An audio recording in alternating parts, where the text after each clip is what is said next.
This is the first real confirmation from the Nigerian Islamist group Boko Haram that it took the girls. A man claiming to be the leader, Abubakar Sheko, released a video threatening to sell the 230 hostages. There has been huge criticism of the Nigerian government, which now boasts the biggest economy in Africa, for failing to end the crisis after 3 weeks. Here's our Foreign Affairs correspondent, Jonathan Miller. I told you Western education should end, he sneers. Girls, go and get married. He purports to be Abubakar Shekau, leader of Boko Haram, the Taliban-style jihadi insurgents whose name means Western education's forbidden. In reality, Shekau is probably dead, and the man with the gun's an imposter. But Channel 4 News has confirmed that this very group does indeed have the schoolgirls, and this just cranks up their leverage.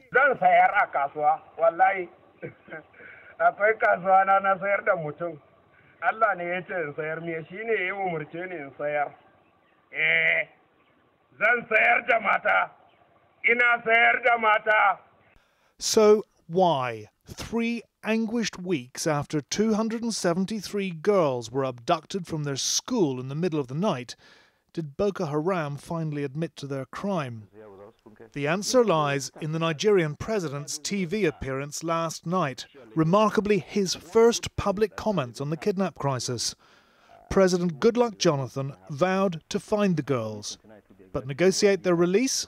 You cannot negotiate with somebody who has not ownership. Even the Boko Haram, the spokesperson, have not come to tell Nigerians, I'm not aware, that we did the kidnapping. So the issue of negotiation has not come up.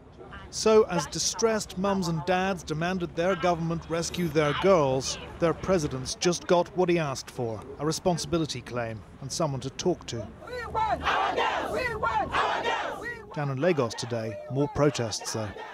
We want them back alive because they are tomorrow. But amid mounting public fury and growing international concern, negotiations have been quietly going on behind the scenes for days. The hostage negotiator has told Channel 4 News that for all the theatre of today's maniacal video, Boko Haram does want to free the girls, and as long as the military does not launch a rescue bid, it might just start releasing them soon. Boko Haram has fractured since its then leader was killed by the military 5 years ago. It's now an Al-Qaeda-style franchise with loosely affiliated splinter cells claiming responsibility for various atrocities, stamped with the brand name Boko Haram. 2 big bombs have left more than 100 dead in Abuja in less than 2 weeks. 4,000 dead nationwide in 4 years. This insurgency is real and it's deadly. The trouble for the 200 schoolgirls still missing is that political skullduggery and vested interests are widely thought to be funding and fueling this Islamist rebellion.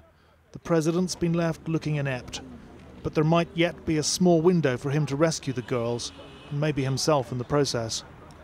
And Jonathan Miller is with me now. So this appears to be a reasonably fast-moving situation. What's going on now? Yeah, it is moving pretty quickly. I've been talking to the negotiator on a fairly regular basis. I suppose the headline, Krish, is that the majority of these schoolgirls appear, according to the negotiator, to still be alive. It seems that Boko Haram is keen to do some sort of deal, and they particularly want to see the 18 girls who they claim are critically ill to be released urgently for medical attention. The group has told the negotiator that 3 of the girls have died, although it hasn't said how. We don't know how many girls the group is actually holding. Even though there are 200 or so missing, there have been reports that some have been trafficked into neighbouring countries and forced into marriage.